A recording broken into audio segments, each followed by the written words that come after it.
Et quand j'ai perdu, quand je suis revenu à la salle, c'était un autre Azamat. T'as pas le droit d'être gentil en fait. Si t'es gentil dans le sport, tu vas te faire manger. Maintenant, c'est le Azamat méchant. Je suis là pour abattre mes adversaires et pour aller au plus haut sommet du MMA. Faudra pas cligner des yeux, parce que dès les premières secondes, il y aura de la bagarre, on va dire. Je sais que ce combat, il n'y en aura qu'un qui sera debout. Comme je t'ai dit, il n'y aura pas de décision. Et celui qui sera debout, ça sera moi.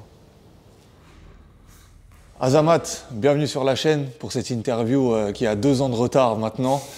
Est-ce que tu peux te présenter déjà pour ceux qui ne te connaissent pas? Déjà, merci pour l'invitation. Donc, je m'appelle Azamat Aboukanov. Je suis un combattant professionnel du MMA Factory. Actuellement, je combats à l'ARES. Là, je suis en 1-1. Et puis voilà. À l'âge de 12-13 ans, j'ai commencé la lutte. J'ai commencé la lutte libre. J'ai été champion de France en lutte libre et 2 fois champion de France en lutte gréco-romaine. Donc j'ai fait de la lutte de mes 12-13 ans jusqu'à mes 17 ans, on va dire. Ensuite, j'ai fait ma transition dans le MMA. Et à l'âge de 18 ans, j'ai signé pro directement à l'ARES. Et puis voilà. Comment tu as atterri dans la lutte? Est-ce que c'est toi-même qui y es allé? En fait, de base, moi, je n'étais pas trop dans les sports de combat. Moi, je faisais plus des sports collectifs. Moi, je faisais du basket de base. Je faisais du basket et un jour, je me suis dit, en vrai, je vais tester un peu les sports de combat. Parce que c'est un peu quelque chose qui vient de chez nous, c'est dans notre culture. Donc, de base, je voulais faire de la boxe, moi. J'ai parti dans un club de boxe. Ils m'ont dit que du coup, les inscriptions, c'était déjà fini. Et ensuite, je suis parti à la lutte. Et j'ai commencé la lutte comme ça. Franchement, j'ai pris goût. Le premier entraînement, j'étais arrivé. Et moi, de base, je pensais que j'étais fort. De base, je pensais que j'étais fort dans la bagarre, on va dire, etc. Et le jour où je suis arrivé à la lutte, je me suis fait battre par une fille. Juste pour te dire à quel point ça m'avait surpris. Et après, je me suis dit, faut que je continue à m'entraîner. Comme ça, je progresse et les résultats ont payé. J'ai fait 3 fois champion de France en lutte. Qu'est-ce qui a fait que tu as accroché autant à la lutte alors que de base, tu étais un mec de sport collectif plutôt? En vrai, moi, je regardais un peu le MMA, surtout les combats de Khabib. Et j'ai vu qu'il avait un style plus lutteur. Il aimait bien ramener les adversaires au sol, mettre des takedowns, les contrôler. Et du coup, c'est ça qui m'a motivé à faire de la lutte. Tu t'attendais à performer autant en lutte, à prendre autant de titres en si peu de temps en vrai? En vrai, non. En fait, moi, quand j'ai commencé, au bout de 2 mois d'entraînement, ils m'ont déjà envoyé en championnat de France. Alors que normalement, il faut s'entraîner depuis des années pour faire le championnat de France. Au bout de 2 mois, ils m'envoient faire mon premier championnat. Donc évidemment, j'avais beaucoup de stress parce que je ne connaissais pas les compétitions. Et j'avais gagné un match et j'ai perdu l'autre match. Et du coup, c'était éliminatoire. Ensuite, le mec contre lequel j'ai perdu, j'ai appris qu'il y avait un autre championnat de France de lutte gréco-romaine qui était 2 mois plus tard.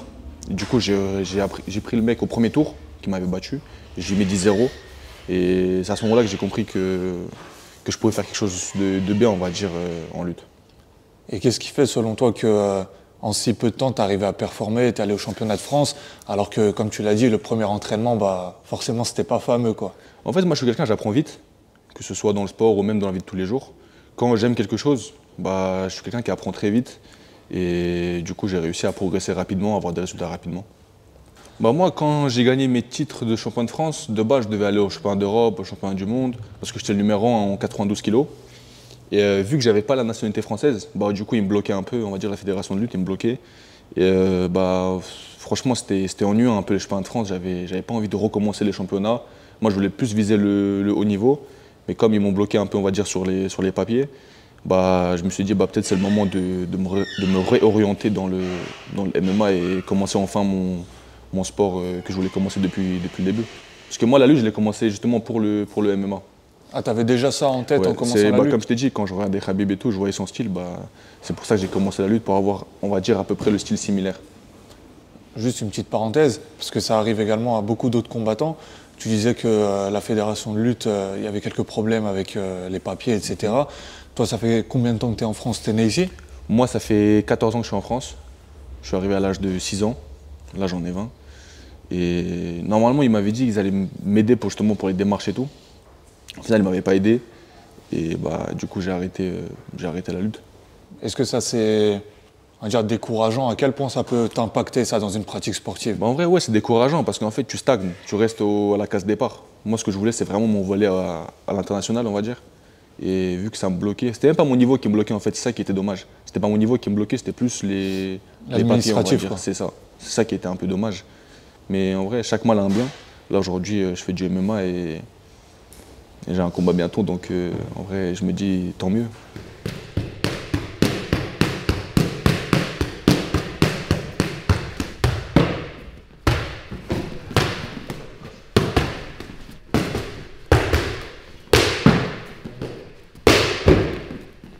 Quand tu fais ta transition de lutte à MMA, du coup, tu n'avais jamais touché au pied-point, au striking? Jamais, que ce soit grappling, que ce soit pied-point, j'ai jamais touché à ça. Moi, je venais vraiment de la lutte pure, de la lutte classique, même pas de la lutte MMA, parce que c'est différent. Je venais de la lutte classique, et quand je suis arrivé au Factory, Fernand Lopez avait vu que j'arrivais à ramener beaucoup de gens au sol, et on va dire assez facilement. Et c'est pourquoi il a voulu me lancer directement dans le grand bain. Et du coup, si j'ai eu mon contrat pro et tout, c'est grâce à lui, parce qu'il m'a fait confiance. Il m'a inscrit directement à Arès. Il m'a fait signer à Arès, ce qui est rare, on va dire, de passer de la lutte à Arès directement. Normalement, il faut faire des combats amateurs et tout, mais moi, on m'a donné l'occasion. Et l'occasion, je l'ai pris directement. Tu penses que ça a été un trop gros step de passer de la lutte sans passer par la case amateur MMA et atterrir directement à l'Arès? En vrai, oui et non. Oui, parce que malheureusement, j'ai perdu mon premier combat. Parce que je n'étais pas habitué à avoir autant de gens, autant de médias qui parlent de moi et tout. Au début, ça m'encourageait. Je me disais, en fait, je suis vraiment fort et tout, parce qu'il y avait des médias qui étaient affolés, ils voulaient faire des interviews tout le temps et tout. Et le jour où je suis arrivé dans la cage, en fait, je me suis dit, là, toute la pression médiatique, je dois l'assumer maintenant. Et c'est comme ça que j'avais perdu ma lucidité. Donc en vrai, si j'aurais fait des combats amateurs, je pense que ça ne serait pas arrivé. Mais en vrai, comme je t'ai dit, chaque mal a un bien. Donc ça m'a fait de l'expérience. Au moins maintenant, j'aurais pas peur de perdre ce zéro, on va dire. Et du coup, voilà. Tu l'as dit, il y avait énormément de médias autour de toi avant ton premier combat, dont moi. C'est vrai qu'il y avait une certaine hype alors que tu avais encore 0-0, aucun combat en MMA. Il y avait ton palmarès de lutte qui rentrait en compte aussi. Est-ce que ça t'a mis un petit peu trop en confiance ou est-ce que comment tu l'as vécu ça? Justement, c'est ça on va dire, qui m'a mis beaucoup de pression. En fait, au début, je le sentais pas. Au début, je me disais, ok, je suis vraiment quelqu'un, je suis vraiment fort et tout, parce que tous les médias, en fait, je me suis fait, on va dire, un peu aveugler par les médias, tu vois. Et quand je suis arrivé dans la cage, je me suis dit, là, faut assumer tout ça. Tu vois, faut assumer. Et c'est là que j'ai commencé on va dire, à perdre ma lucidité. C'est quoi qui a changé du coup dans la cage? Qu'est-ce que t'as pas fait que tu aurais dû faire ou que tu as fait que tu n'aurais pas dû faire? Enfin, comment tu peux traduire ça dans la cage? Déjà, appliquer mon game plan, parce que j'écoutais pas mon coin. J'étais plus dans l'excitation, on va dire, parce qu'il y avait beaucoup de public, beaucoup de gens qui étaient venus pour moi. Et je me suis dit, faut que je cherche le finish, faut que je le finisse rapidement. Et ça, faut jamais se le dire en combat, parce que plus tu vas te précipiter, plus tu vas te cramer et tu vas faire n'importe quoi. Tu as combattu quand même pour ton premier combat en MMA face à Islam Masraf, qui a participé, je crois, au Dana White Contender Series. Comment tu l'as vécu forcément cette défaite? C'est ton premier combat en MMA, il y avait une grosse hype autour de toi, tu étais extrêmement confiant aussi. Comment tu l'as vécu cette défaite? Tu sais, de base, je devais affronter un Espagnol. On m'avait donné un Espagnol qui avait, je crois, 40 ans, un truc comme ça, qui avait 1-0. Et il a annulé le combat 2 semaines avant. Il a annulé le combat et moi, j'étais vraiment dégoûté parce qu'il y avait tout mon public, on va dire, tous mes proches, mes supporters qui avaient pris des places et tout. Du coup, j'appelais Fernand pour lui dire, trouve-moi un remplaçant. Je l'appelais tous les jours. Et Islam Masraf, c'est quelqu'un avec qui j'avais déjà tourné en entraînement et qui était déjà venu au Factory. Et en sparring, franchement, je le ramenais facilement, je le contrôlais facilement. Et en fait, je l'ai sous-estimé. Je me suis dit, en vrai, si en sparring ça fait ça, en combat, en vrai, je vais m'amuser, je vais prendre mon bonus, je vais rentrer chez moi. Mais franchement, il a été malin. Lui, il avait déjà, je crois, 7 ou 8-0 en amateur. Il avait quand même un palmarès, on va dire, en amateur. Moi, je n'avais pas fait de combat amateur. Maintenant, il a été malin. Il a appliqué son game plan et puis voilà. Moi, j'ai pas appliqué le mien et ce qui a fait que j'ai perdu ce combat bêtement. T'as senti des retombées déjà dans le sens où on t'avait mis de la hype, certes t'es 15-0-0 qui est passé à 0-1, mais est-ce qu'il y a déjà eu, on va dire, un retournement des médias ou dans le sens où on te calculait plus trop? Est-ce que t'as senti un truc comme ça ou pas trop? En vrai, je te mens pas, je faisais pas attention à ça. Moi, je m'en foutais un peu de ce que les médias y pensent, de ce que les gens y pensent. Moi, c'était plus pour moi, pour ma famille, pour mon ego, on va dire. Et quand j'ai perdu ce combat, c'était dur un peu. C'était dur parce que je me disais, forcément, perdre son premier combat pro, c'est compliqué, surtout devant ses proches et tout. Et pour moi, c'était vraiment compliqué. Et jusqu'à que je regagne justement en mai dernier, tous les jours je me réveillais, je me disais j'ai perdu. Tu vois. Tous les jours En vrai, c'est ce qui m'a motivé aussi pour m'entraîner. Tu vois. Ça t'a animé quoi. C'est ça, ma manière de m'entraîner elle était différente. Avant j'étais un peu, tu sais, j'avais peur un peu des coups, j'étais gentil à l'entraînement. Et quand j'ai perdu, quand je suis revenu à la salle, c'était un autre Azamat. Et je me suis dit, en fait, dans le sport, t'as pas le droit d'être gentil, en fait. Si t'es gentil dans le sport, tu vas te faire manger. Du coup, t'es obligé d'être méchant. Justement, entre ta première défaite et ta première victoire, il y a 1 an qui s'est écoulé. Qu'est-ce qui s'est passé pendant cette année et qu'est-ce qui a changé en toi? Déjà, j'ai rencontré Franck Firoul, qui est mon coach actuel, mon coach qui m'a fait progresser énormément debout. Mon premier combat, j'avais pas de boxe, j'avais que de la lutte. Et du coup, ce qui a fait la différence, c'est vraiment ma progression en boxe avec Franck, parce qu'il me prenait au pas d'ours quasiment tous les jours. On s'entraînait, on appliquait ce qu'on faisait au pas d'ours au sparring. Et quand je suis arrivé à mon deuxième combat, j'avais déjà beaucoup plus de confiance, parce que je savais que debout, j'avais progressé. Et quand tu progresses debout, c'est même plus facile de rentrer en lutte. T'as été surpris par le MMA à tes débuts? Franchement, oui, un peu, parce que ça n'a rien à voir déjà avec la lutte, avec les compétitions de lutte, parce que là, il y a les coups. Tu vois, c'est comme si en vrai, tu rentres dans la cage. Tu as une arme à feu, ton adversaire il a une arme à feu, et c'est le premier qui tire qui a gagné. Du coup, tu as cet instinct de survie qui se réveille en toi, et c'est pas la même chose. Tu vois, c'est pas la même chose, et c'est un sport totalement différent, tu vois. C'est toi et ton équipe qui avez pris vraiment le temps cette année pour vraiment se remettre bien, ou peut-être il y a eu des blessures qui sont entrées en jeu? Non, je devais combattre en septembre de l'année dernière, du coup. Au final, les adversaires, j'avais pas d'adversaire. Du coup, ça s'est retardé jusqu'en mai. Bon, en vrai, du coup, c'est mieux parce que ça m'a donné plus de temps pour progresser. Et c'est pour ça qu'on a retardé de 1 an, on va dire, entre les deux combats. Quelle différence t'as ressenti toi dans la cage d'un point de vue technique, mais aussi peut-être mental en toi? Déjà, mentalement, j'étais là on va dire, pour faire des dégâts, tu vois. J'étais là, j'étais énervé et je voulais à tout prix gagner ce combat. Parce que si je perdais ce combat, j'étais à 0-2. Du coup, ce qui est vraiment très compliqué dans une carrière professionnelle. Et pour moi, c'était une obligation de gagner. Et du coup, je voulais vraiment faire du spectacle, du show et gagner ce combat, on va dire, avec de la manière. Tu as pris quand même des risques, tu viens de le dire, tu étais à 0-1. En professionnel, arriver à 0-2, c'est déjà compliqué. En plus, tu as fait le grand saut, on en parlait tout à l'heure, de la lutte directement au MMA professionnel. Tu avais de la pression pour ce deuxième combat déjà? Ouais, malgré le début de carrière comme ça? De fou. J'avais plus de pression à mon deuxième combat qu'à mon premier combat. Parce qu'en fait, je me suis dit, même si c'était à l'arrêt studio, même s'il n'y avait pas le public qu'il y avait au premier combat, je savais que tout le monde me regardait derrière les écrans. Donc en vrai, c'était quasi la même chose, même pire, parce que j'étais obligé de gagner ce combat. J'avais pas le droit à l'erreur. Et moi, je savais que j'avais beaucoup progressé. Et si je perdais ce combat-là, ça allait vraiment me décourager, on va dire. Parce que j'ai fait une grosse progression et je voulais vraiment appliquer ce que j'ai appris en combat, du coup ce que j'ai fait. Quand tu gagnes ton premier combat professionnel, en fait, tu comprends qu'en vrai, tu peux faire quelque chose dans le sport. Quand tu perds, tu dis peut-être c'est pas fait pour moi, tu dis peut-être que c'est trop compliqué pour moi. Et même quand tu fais des mauvais entraînements, tu dis en vrai, pourquoi faire ça en vrai, tu vois. Et quand tu gagnes ton premier combat professionnel, tu dis en vrai, en fait, tu peux gagner, tu vois, tu peux gagner et tu peux aller loin. Donc en vrai, ça m'a donné beaucoup de confiance, ce qui fait que ça a changé ma mentalité aussi. Même en seulement 2 ans de MMA, tu te poses déjà des fois des questions de est-ce que c'est fait pour moi? Il y a toujours ces périodes de doute, même pour des novices, on va dire.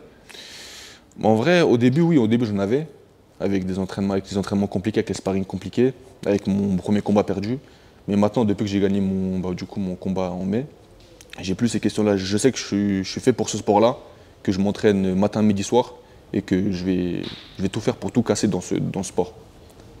Tu l'as dit, ton deuxième combat, c'était à l'arrêt studio, donc il n'y a pas forcément de public, on va dire. Là, pour ton troisième combat, ce sera à l'Adidas Arena. Beaucoup de public attendu. Qu'est-ce qu'on peut attendre de ce nouveau Azamat? Je sais justement que ce soit à l'Adidas Arena, j'étais vraiment content. Parce que le premier événement qu'ils ont fait à l'Adidas, quand je suis allé à l'événement, je me suis dit en vrai, j'ai envie de combattre ici, tu vois. Parce que j'ai vraiment aimé l'ambiance. En fait, c'est comme un mini UFC Paris. Tu vois, il y a vraiment beaucoup de gens, même l'organisation et tout, j'aime beaucoup. Et moi, le public, justement, c'est quelque chose qui me donne de la force. Tu vois, parce que moi, j'ai beaucoup de supporters qui viennent, j'ai beaucoup de proches à moi qui vont venir. Et ça me donne une force, vraiment. C'est ça qui me donne, on va dire, le plus de force, tu vois. Et là, que ce soit à l'Adidas Arena, et justement, ça met pas plus de pression. Parce que comme je t'ai dit, qu'il y ait du public ou pas, en vrai, c'est la même chose. Les gens, ils te regardent dans tous les cas derrière leurs écrans. Et là, justement, ça me motive encore plus à faire un un beau combat, un beau show et un beau finish. Pour ton troisième combat, tu vas affronter Hulton, un gars qui a déjà plusieurs combats à l'ARES, dont 2 contre des gars du Factory. Il a battu Kenzo Suarez par KO. Il a perdu contre Boulox. Qu'est-ce que tu sais de lui? Bah, Geoffrey Hulton, c'est quelqu'un qui déjà a 10 combats pro, qui a, on va dire, plus d'expérience que moi dans le MMA. Il a le record du KO le plus rapide d'Ares. Il avait battu Kenzo en 9 secondes. Et il a perdu contre le champion. Donc en vrai, il est bien positionné dans les classements Ares. Il a 2 combats, il a perdu que contre le champion. Il a un record du KO le plus rapide. C'est quelqu'un qui est agressif, tu vois, qui rentre vite dans le combat. Et moi, justement, c'est ça que je recherchais. Moi, déjà, je ne choisis pas mes adversaires. Quand on me donne quelqu'un, je l'accepte directement. Et quand on m'a proposé Geoffrey, bah, j'étais content parce que c'est comme si Ares me donnait une seconde chance pour me relancer. Tu vois. Et de passer de Elvis Chabdat, du coup, mon ancien adversaire, à Geoffrey Hulton, ça m'a motivé, tu vois. Et je sais que ce combat, il y aura des étincelles et j'ai vraiment hâte. Tu as dit que tu acceptes n'importe qui, tu refuses pas de combat. C'est un gros challenge, tu trouves, Geoffrey Hulton, à ce moment-là de ta carrière? C'est un gros challenge, je dirais non, mais c'est une étape sur... En fait, ma route, si tu veux, elle est tracée. Tu vois, maintenant, j'aurai des obstacles et il faut les éliminer. Je le vois plus comme un obstacle que je dois éliminer. Et puis c'est tout, je ne le vois pas comme un gros challenge. Il n'est pas champion UFC. Tu vois, malgré qu'il ait une expérience et il a déjà combattu au Bellator aussi. Enfin, il a l'expérience, quoi, tu vois. Sinon, c'est tout. Je ne le vois pas comme un gros défi. Je le vois juste comme une cible à éliminer.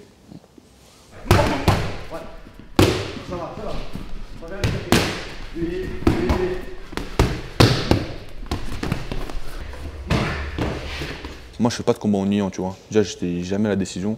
Et moi, quand je commence le combat, je commence à 200%.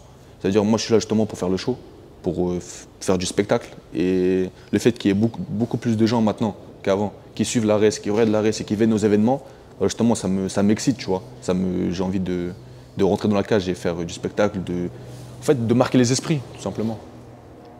Comment tu le vois, ce combat? Qu'est-ce qu'on peut attendre de toi, tu penses? Bah, ce combat, déjà, il n'ira pas à la décision, ça c'est sûr et certain, parce que lui, il n'est jamais à la décision, moi non plus. C'est quelqu'un qui avance, je suis quelqu'un qui avance, donc dès les premières secondes, il ne faudra pas cligner des yeux, parce que dès les premières secondes, il y aura de la bagarre, on va dire. Ça cherche le bonus ou quoi? En vrai, tu sais, quand tu cherches le bonus, souvent tu l'as pas. Donc en vrai, je ne vais pas dire que je le cherche, moi je cherche plus une victoire, ce qui est important. Et si le bonus il vient, bah, tant mieux. En tout cas, on a tout ce qu'il faut pour avoir le bonus. Maintenant, il faut vraiment gagner à tout prix. Donc que j'ai le bonus ou pas, en vrai, peu importe. Mais si j'ai le bonus, tant mieux.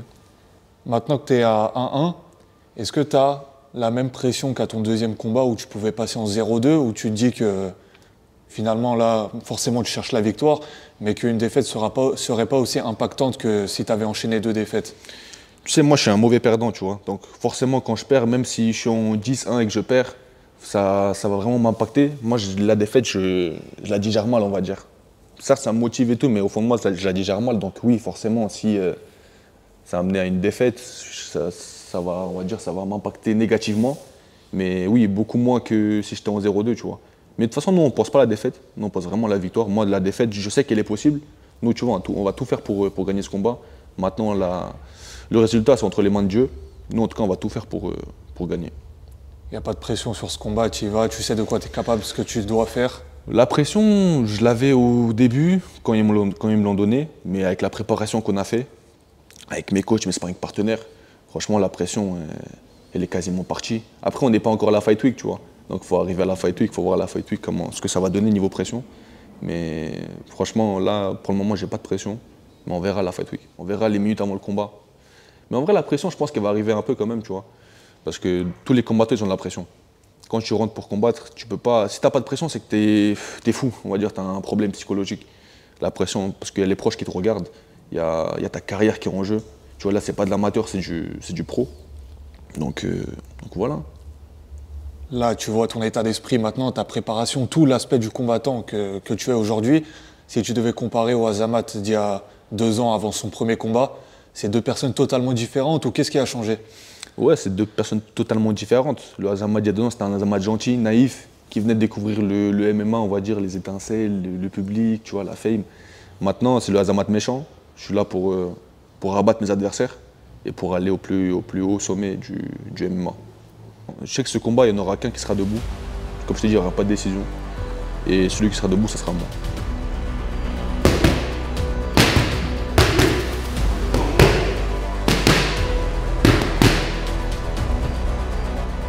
Déjà, merci beaucoup à tous mes proches qui me soutiennent tous les jours, qui viennent à mes entraînements et qui regardent mes sparring. Franchement, merci à vous.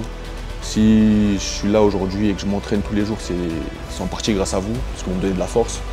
Et rendez-vous le 14 février à RS 29 pour voir une belle guerre.